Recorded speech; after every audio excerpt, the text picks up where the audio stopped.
अस्सलाम वालेकुम, good morning. आ गई हूँ जी किचन में। और आज मैंने कहा नाश्ता नहीं बनाना सुबह, तो पहले मैं किचन की चीज़ें जो है उनको संभाल लेती हूँ। किचन में चीज़ें बिखरी हुई हों ना तो मुझे बड़ी उलझन होती है, तो मैंने कहा इनको ज़रा मैं ऑर्गेनाइज़ कर लूँ।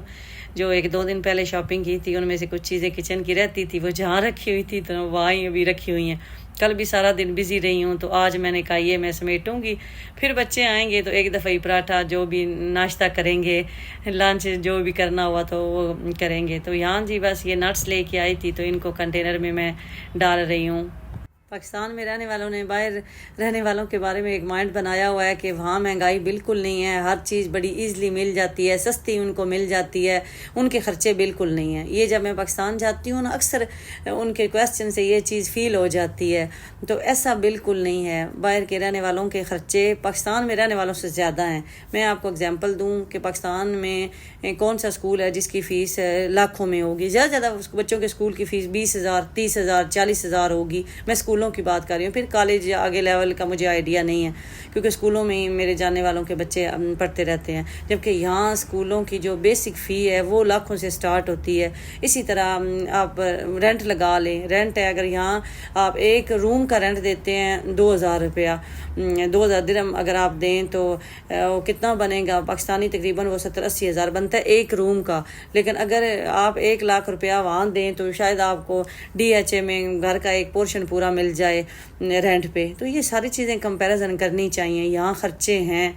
ये बात टॉपिक क्यों मेरे जहन में आया, बल्कि मेरे एक जानने वाले हैं, उनके भाई ने हमें कॉल की कि हमारा भाई ना लास्ट टाइम उसने इतने पैसे भेजे थे, इस साल इस दफ़ा मतलब ना उसने कम जो है पैसे भेजे हैं, तो उसका क्या ख़र्चा है? उसका तो कोई ख़र्चा नहीं। ख़र्चे तो यहाँ होते हैं, मोबाइल का ख़र्चा है, खाने पीने का ख़र्चा है, लॉन्ड्री का उसका ख़र्चा होगा।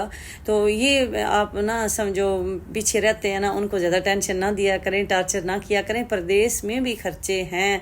अगर वो गाड़ी चलाते हैं, उनके पास गाड़ी है तो पेट्रोल का ख़र्चा है, फिर जैसे उसका टूल है, सालक वगैरह उसने डालना होता है। तो ख़र्चे तो हर जगह हैं, हर जगह महंगाई है। तो इसलिए ना मैंने कहा आज आपको ये थोड़ी मैं बात जो है क्लियर करती हूँ। इसी तरह खाने पीने की चीज़ें हैं, तो जिस तरह पाकिस्तान में महंगाई होती है, पूरी दुनिया में महंगाई होती है। ये नहीं सिर्फ पाकिस्तान बल्कि पूरी दुनिया में ज़्यादा है। हमारे एक जाने वाले बता रहे थे कि UK में इतना टैक्स ज़्यादा है कि लोग 25-25 साल में सिर्फ एक घर बना पाते हैं। और हालांकि देखें पूरी फैमिली वहाँ कमा रही होती है। और हमारे पाकिस्तान का तो बड़ा मज़े का सिस्टम है, घर का एक फ़र्द कमाता है, बाकी सारे खाते हैं। और ये सिस्टम आपको पाकिस्तान में ही देखने को मिलता है। लेकिन अगर आप बाहर प्रदेश में कहीं भी रहते हैं तो आपको लाइफ गुजारने के लिए हर फ़र्द को काम करना पड़ेगा। इसके अलावा देखें कि अगर कोई बाहर रहता है तो वो 20,000 या 10,000 सैलरी वो लेता है, तो उसका एक नॉर्मल गुजारा होता है। लेकिन यही अगर पाकिस्तान में किसी की आमदन हो 15 लाख 20 लाख, तो वो अपना एक अच्छा गुजारा कर लेता है।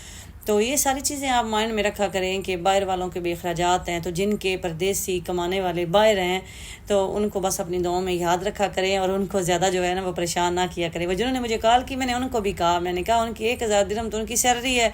अगर इस दफ़ा उन्होंने उसमें से आपको कम भेजे हैं तो कोई ना कोई तो मजबूरी हुई होगी, कोई ना कोई उनके साथ मसला हुआ होगा जिसकी वजह से उन्होंने नहीं भेजी। तो इसलिए जो है वो उनको ज़्यादा परेशान जो है वो ना करें। तो बस जी साथ साथ अपने काम भी कर रही हूँ।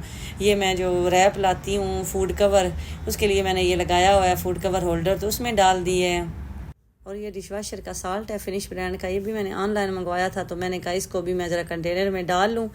ये जब डिश वॉशर में बर्तन लगाते हैं ना, तो ये मैं 10 दिन के बाद लाजमी डाल देती हूँ। इससे जैसे बर्तन आयली बेशक वाश भी करें ना, उसके बाद भी ऐसे थोड़े आयली फील होते हैं।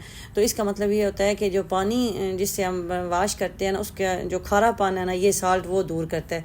उसके बाद ये एक मैं जाली स्ट्रेनर टाइप लेके आई थी सिंक में लगाने के लिए, वो भी मैंने उसमें रख दिया है। और बाकी सारे नट्स भी अपने संभाल दिए हैं। किचन मैंने बिल्कुल क्लीन जो है वो कर दिया है। उसके बाद ये लॉयल स्प्रे मैं लगा के तो पूरी शेल्फ वगैरह साफ़ कर देती हूँ। और जब किचन साफ़ हो जाता है फिर मुझे इतना सुकून आता है ना, मुझे ऐसे लगता है जैसे मेरा पूरा घर साफ़ है जी।